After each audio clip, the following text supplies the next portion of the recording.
Okay, we all know what just went down. Vanes Monterosen, Alexandra Lara went at it today, and in the ninth round there was a headbutt, and they went to the scorecards, and it was a draw. Majority decision draw. Both guys won a card. One guy had a draw, and that's what the results are. Now let's talk about what really happened in the fight. Now what really happened in the fight was, as soon as the fight started, Monterosen did something that I didn't think he was going to do. And he didn't throw any jabs. He started off with a straight right, trying to follow it up with a left hook. The first punch of the fight was a hard, short right hand by Vanes. Lara felt that. It's like, oh, and got on his bike. He tried to land some body shots, some straight lefts to his body, but he did not want to go into the trenches. He caught another right hand from Monterosen, and he buckled, and he moved him back. And I said, okay, now he knows Vanes got more power than he anticipated. So he knows Vanes got some pop.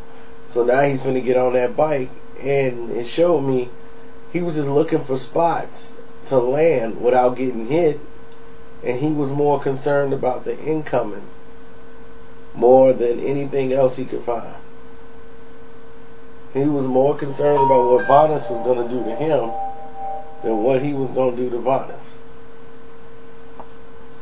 And he was getting fatigued early on, but it happens in fights when you're using a lot of energy like that. And the way Vanes was cutting the ring off on him, it was going to make more of a stamina issue early on in the fight.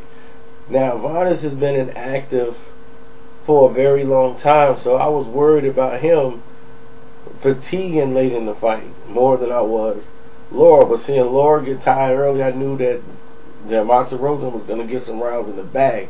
I would have liked for him to go to the body more, but he really was sticking to the game plan. And then I had him winning this fight by 1 point, 1 round. But how could you score the 9th round for anybody? It was only 20 seconds. Maybe one punch was thrown in the fight. I mean, in the round. And how do you say this guy won that round? It's just crazy. In 26 seconds, that was somebody did something enough to win a round in 20 seconds? No, that's a 10-10 round, even if you have to score. So that's just ridiculous. And the situation is, the winner of this fight, this is an eliminator. The winner of this fight was supposed to get an immediate match at Canelo Alvarez. Now, here's the catcher. You heard the president come out of nowhere and say Canelo could not fight anybody but the winner of this fight. Okay? The winner of this fight gets the automatic shot at Canelo.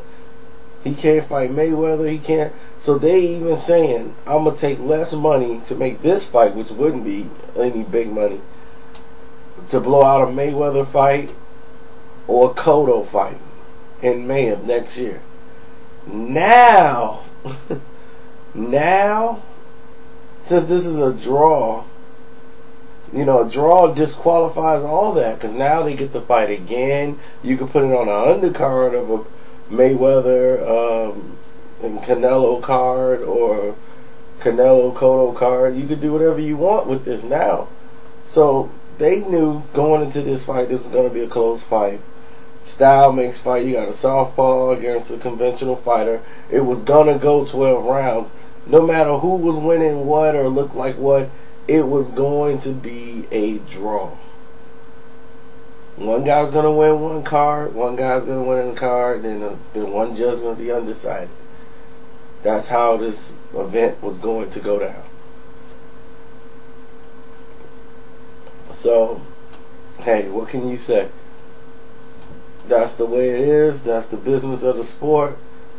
But it just showed people something. You guys gave a lot of credit to Lara and overlooked Vanes. And that's what I want to bring back, the reality of the situation. And I think Vanes did that tonight. He brought back the realistic approach to say, hey, wait a minute. Why is he not looking good against Vanes? It's because of everything that I said about him. He put a lot of pressure and made it very uncomfortable for Lara. And that's what I knew would defeat Alexander Lara. He put pressure. Even though he didn't throw a lot of punches, the presence, the pressure on him kept him at a pace where he couldn't set, and he wasn't comfortable. When he got comfortable, that's when he did damage or got the better of Monterosa. But other than that, that was it. And we'll do tomorrow's fight next. Peace.